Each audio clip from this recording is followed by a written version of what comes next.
Hello everyone, welcome to Sri Bala Vantalu. ఈరోజు మన tasty and healthy recipe కమ్మనైన క్యారెట్ పచ్చడిని ప్రిపేర్ చేసుకుందామండి. రైస్లో కాస్త నెయ్యి వేసుకొని తిన్నామంటే ఎంత కమ్మగా ఉంటుందో. రైస్కి కానీ ఏ టిఫిన్కైనా కూడా ఈ పచ్చడి చాలా చాలా బాగుంటుంది. ఇప్పుడైతే మనం లేట్ చేయకుండా ప్రాసెస్లోకి వెళ్ళిపోదాం. ఈ హెల్తీ అండ్ టేస్టీ క్యారెట్ పచ్చడిని ఎలా ప్రిపేర్ చేసుకోవాలి అనేది ప్రాసెస్లో చూసేద్దాం. స్టవ్ ఆన్ చేసుకొని ఒక బాండిల్ పెట్టేసుకుందాం. 1 టేబుల్ స్పూన్ ఆయిల్ వేసేసుకొని 1 టేబుల్ స్పూన్ శనగబేడలు 1 టేబుల్ స్పూన్ మినపగుళ్ళను వేసేసుకొని స్టవ్ లో ఫ్లేమ్లో పెట్టేసుకొని వేయించుకోవాలి. ఇవన్నీ బాగా వేగిన తర్వాత ఒక 4-5 ఎండుమిర్చిని వేస్తున్నానండి. మీరు మీ టేస్ట్కి తగినట్టు ఎండుమిర్చిని వేసేసుకోవచ్చు. 1 కప్పు ఉల్లిపాయ ముక్కలను వేసేసుకొని వేయించేసుకుందాం. ఉల్లిపాయ ముక్కలు దోరగా వేగాలి.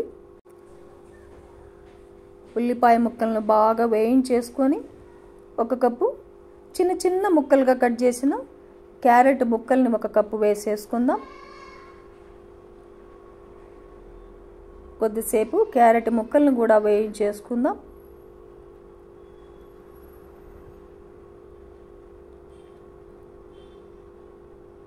ఒక 5-6 వెల్లుల్లిపాయలను కూడా వేసేసుకోవాలి.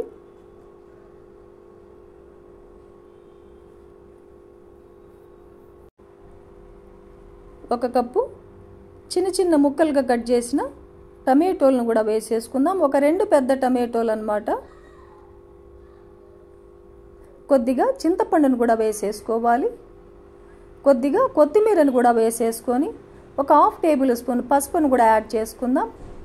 ఒకసారి అలా బాగా కలిపేసుకొని మూత పెట్టేసి ఒక 5 నిమిషాల పాటు లో ఫ్లేమ్లో కుక్ చేసుకోవాలి. 5 నిమిషాల తర్వాత మూత తీసి చూసామంటే చూడండి, క్యారెట్, టమాటో, కొత్తిమీర అన్నీ కూడా చాలా బాగా మగ్గిపోయాయి మనకు. స్టవ్ ఆపేసుకొని చల్లారిన తర్వాత మిక్సీ జార్లో వేసేసుకుందాం.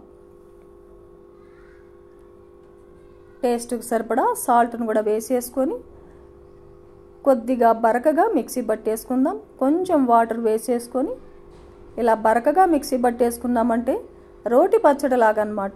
ఈ పచ్చడినంతా బౌల్లో తీసేసుకొని పోపును కూడా పెట్టేసుకుందాం. స్టవ్ ఆన్ చేసుకొని ఒక బాండిల్ పెట్టేసుకొని ఒక 2 టేబుల్ స్పూన్ల ఆయిల్ వేసేసుకోవాలి.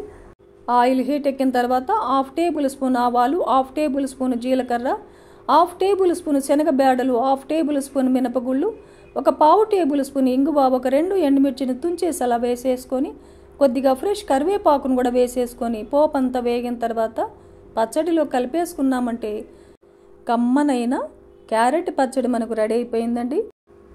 వేడి వేడి అన్నంలో కాస్త నెయ్యి వేసుకొని తిన్నామంటే అద్భుతంగా ఉంటుంది. రైస్కే కాదు, ఏ టిఫిన్కైనా కూడా ఈ పచ్చడి చాలా బాగుంటుంది. ఈ ప్రాసెస్లో మీరు కూడా ఇంట్లో ప్రిపేర్ చేయండి. ఫ్యామిలీకి ఒక హెల్తీ రెసిపీని అందివ్వండి. ఈ వీడియో నచ్చితే లైక్ చేయండి, షేర్ చేయండి, సబ్స్క్రైబ్ చేయండి. ఇంకొక మంచి వీడియోతో మళ్ళీ కలుసుకుందాం. థ్యాంక్ యూ అండి. Thanks for watching.